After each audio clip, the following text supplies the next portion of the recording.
राम राम राम सीता राम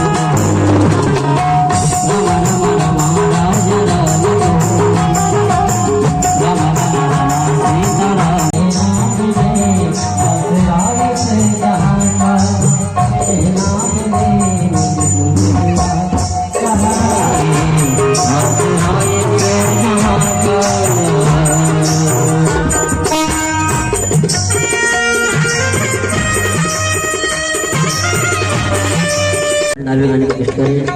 जय श्री राधे जय श्री श्याम।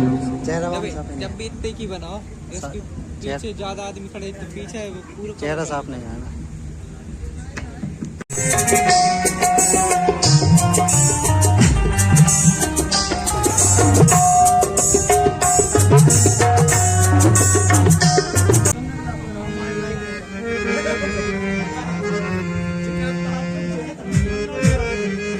सहस्रपादाक्षरोर्वाहवे सहस्रनाम्ने पुरुषाय शाश्वते सहस्रपुरुषोत्तमाय नमः।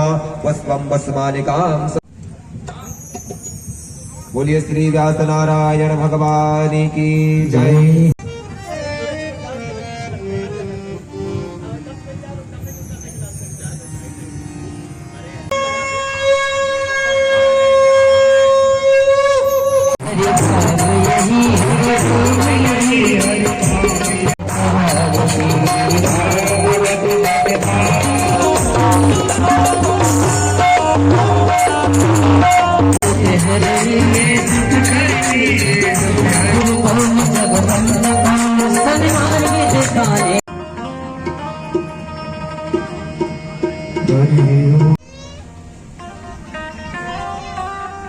भाई कोई जब ऊपर करमाल माल प्रदान करने आया तो थोड़ा करताल की सेवा भी तो प्रदान कीजिए।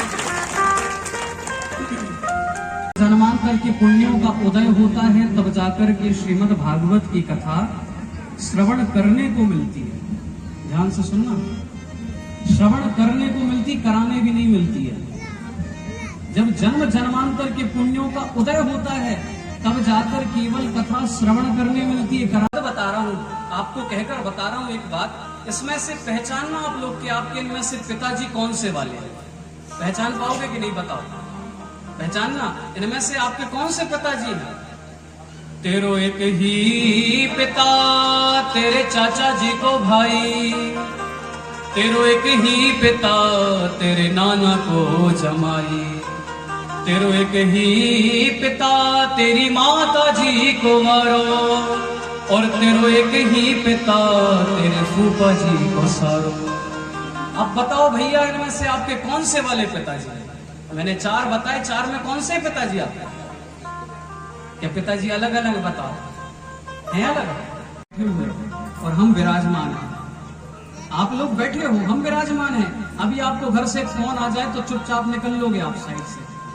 एक फोन आ जाए तो चुपचाप यहाँ से आप चल दोगे, लेकिन हमें लाख फोन आ जाए, लाख बड़े काम आ जाए, हम यहाँ से जब तक 3 घंटा कथा नहीं कह लेंगे उठ नहीं सकते। क्यों? क्योंकि हम विराजमान हैं। और आप बैठे हो तो बैठा व्यक्ति उठ सकता है, लेकिन विराजमान व्यक्ति जब तक नियम ना हो जाए उठ नहीं सकता।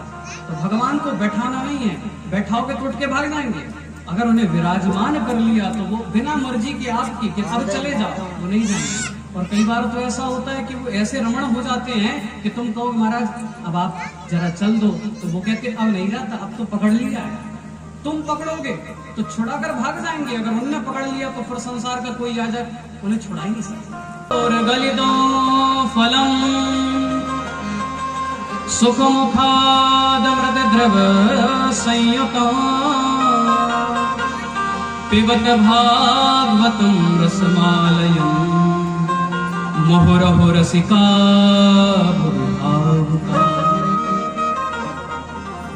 निगम कल्प तरूर गलितम फल। एक व्यक्ति था, दुकान गया, दुकानदार के पास, बोले भैया ये गमछा कितने का दिया। दुकानदार बोला बाबूजी 40 रुपए का। अरे नहीं नहीं नहीं, 20 रुपए में देना हो तो दे दो। नहीं बाबूजी ऐसी बात नहीं है, एक काम करो, सुबह सुबह की बात है बौनी की, 30 रुपए दे दो। अरे नहीं नहीं, ये तो हम 20 रुपए में लेंगे। तो वो क्या करता है, ऐसे कहता है दोनों छोरों की कसम खाकर कह रहा हूं बाबूजी, दोनों छोरों की कसम, ये 30 रुपए में तो मैं नहीं खरीदा है, आपको कैसे 20 रुपए में दे दूं, दोनों छोरों की कसम। अच्छा, हरियाणा में छोरा किसको कहते हैं? बच्चों को कहते हैं। अपने पुत्र को छोरा कहते हैं, वहां छोरा छोरी कहते हैं। तो कहता है बाबूजी दोनों छोरों की कसम खाकर कह रहा हूँ, मैंने इसको खुद 30 में खरीदा है, आपको 20 में कैसे दे दूं? तो बोले कि चल ठीक है, अपने बच्चों की कसम खाने लग गया तो कोई अपने बच्चों की झूठी कसम तो नहीं खा सकता, कितना भी व्यापारी हो। बोले ले 30 और दे दे।